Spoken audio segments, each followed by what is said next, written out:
હરિયાણાના રાજકારણમાં ઉથલપાથલ મનોહરલાલ ખટ્ટરે રાજીનામું આપ્યું છે। હરિયાણામાં ભાજપ જેજેપીનું ગઠબંધન તૂટ્યું। તો હાલ હરિયાણાના રાજકારણમાં મોટી ઉથલપાથલ મનોહરલાલ ખટ્ટરનું મુખ્યમંત્રી પદેથી રાજીનામું। ત્યાં ભારતીય જનતા પાર્ટી સાથેનું તેમનું ગઠબંધન તેમણે તોડ્યું છે। મનોહરલાલ ખટ્ટરે રાજ્યપાલને રાજીનામું સોંપ્યું છે। તો હરિયાણાની રાજકારણમાં ઉથલપાથલ જોવા મળી રહી છે। મનોહરલાલ ખટ્ટર લડી શકે છે લોકસભા ચૂંટણી। તો અર્જુન મુંડા અને તરુણ યુગ પરિવહન ક્ષેત્ર તરીકે હરિયાણામાં મળી શકે છે નવા મુખ્યમંત્રી। તો મનોહરલાલ ખટ્ટરે રાજીનામું આપ્યું છે, તેઓ લોકસભા ચૂંટણી લડી શકે તેમ છે। તો હરિયાણાને મળી શકે છે નવા મુખ્યમંત્રી। હાલ ત્યાં ભારતીય જનતા પાર્ટી સાથેનું ગઠબંધન છે તે તૂટ્યું છે। હરિયાણામાં રાજકીય ઉથલપાથલ લોકસભાની ચૂંટણી નજીક આવી રહી છે તે પહેલા ભારતીય જનતા પાર્ટી સાથે મનોહરલાલ ખટ્ટરે ગઠબંધન તોડ્યું છે અને ત્યાં મનોહરલાલ ખટ્ટરે રાજ્યપાલને રાજીનામું સોંપ્યું છે। હરિયાણાના સમીકરણો બદલાયા છે।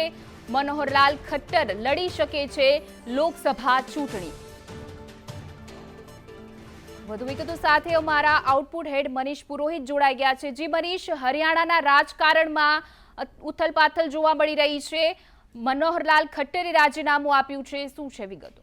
હિના, એક વધુ એક રાજ્યમાં ખૂબ જ મોટા રાજકીય ભૂકંપ જેવા સમાચાર એટલા માટે છે કારણ કે એક બાજુ લોકસભાની ચૂંટણી છે અને બીજી બાજુ ભારતીય જનતા પાર્ટી શાસિત જે રાજ્ય છે ત્યાં આ પ્રકારની જે ઉથલપાથલ સામે આવી છે। એમાં સૌથી મોટી વાત અહીંયા છે કે જે ભાજપનું ગઠબંધન જેજેપી સાથે હતું એ ગઠબંધન તૂટી ગયું છે અને આ જ કારણ છે કે મનોહરલાલ ખટ્ટરે રાજીનામું આપ્યું છે। હવે અહીંયા નવા મુખ્યમંત્રી બની શકે છે, પરંતુ આ બધાની વચ્ચે ભારતીય જનતા પાર્ટી અહીંયા ફરીથી એવી કવાયત પર લાગી શકે છે કે પોતાની રીતે પોતાના દમ પર કેવી રીતે સરકાર ફરીથી બનાવવી તેને લઈને અત્યારથી જ ગડમથલ શરૂ થઈ ગઈ છે અને એટલા જ માટે ભારતીય જનતા પાર્ટીએ ધારાસભ્ય દળની બેઠક બોલાવી છે।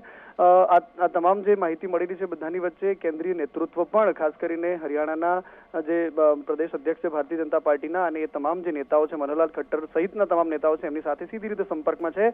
પરંતુ હવે જે નવા રાજનીતિક સમીકરણો શું રચાય છે એના પર સૌની નજર રહેશે કારણ કે મનોહરલાલ ખટ્ટર હવે એવું માનવામાં આવે છે કે એ આરએસએસની લોબીમાંથી બિલોંગ કરતા હતા। જ્યારે એમને ચૂંટણી લડાવવામાં આવી અને મુખ્યમંત્રી તરીકે જ્યારે એમનું નામ જાહેર કરવામાં આવ્યું હતું ત્યારે પણ ખૂબ બધી ચર્ચાઓ થઈ હતી કારણ કે સંઘ લોબી આમાં બહુ પાવરફુલ હતી એવું માનવામાં આવતું હતું। પરંતુ આ બધાની વચ્ચે જ્યારે ગઠબંધનની સરકાર હોય છે તો ક્યાં કેટલાક ગઠબંધનના ધર્મ પાળવાનું પણ હોય છે અને આ બધાની વચ્ચે જ્યારે ભારતીય જનતા પાર્ટીને જેજેપીનું જે કહેવાય એ ગઠબંધન લાંબુ નથી ચાલ્યું અને એમાં અત્યારે તલાક થઈ ગયા છે અને આ બધાની વચ્ચે હવે નવો ચહેરો કોણ એને લઈને પણ અટકળો શરૂ થઈ છે। મનોહરલાલ ખટ્ટરનું ભવિષ્ય શું એને લઈને પણ અટકળો શરૂ થઈ છે, પરંતુ એ બધાની વચ્ચે એવી પણ વાત સામે આવી રહી છે કે મનોહરલાલ ખટ્ટર જે છે એ હવે લોકસભા ચૂંટણી લડે અને તેઓ કેન્દ્રમાં જઈ શકે છે। બીજી બાજુ આ બધાની વચ્ચે એવી પણ વાત સામે આવી રહી છે કે ધારાસભ્ય દળની જે બેઠક મળવાની છે પહેલા કેટલાક જે પક્ષના ધારાસભ્યો છે એમની સાથે પણ મિટિંગ કરી છે। મનોહરલાલ જ્યારે રાજભવન પહોંચ્યા એ પહેલા અનિલ વીજ ત્યાંના જે એક પ્રભાવી મંત્રી છે એમણે સીએમની ગાડીમાં હાજર હતા। એ હસતા ચહેરે જ્યારે જતા હતા ત્યારે એવી પણ સંભાવનાઓ લાગવામાં આવતી હતી કે તેમનું નામ પણ કદાચ નવા મુખ્યમંત્રી તરીકે સામે આવી શકે, પરંતુ આ બધાની વચ્ચે આ અટકળો છે અને અટકળોનો કોઈ અંત નથી હોતો। પરંતુ જ્યારે ચિત્ર ક્લિયર થાય છે તેના પરથી અત્યારે જે સૌથી મહત્વની વાત અહીંયા છે એના કે થોડી વારમાં ધારાસભ્ય દળની બેઠક મળશે। એ બેઠકમાં નવી રણનીતિ નવા મુસદ્દા પર તૈયારી થશે કે હવે શું કરવું, કારણ કે એક મોટા સિયાસી મોટા રાજનીતિક ખેલની તૈયારીમાં ભારતીય જનતા પાર્ટી હોય એવું લાગી રહ્યું છે।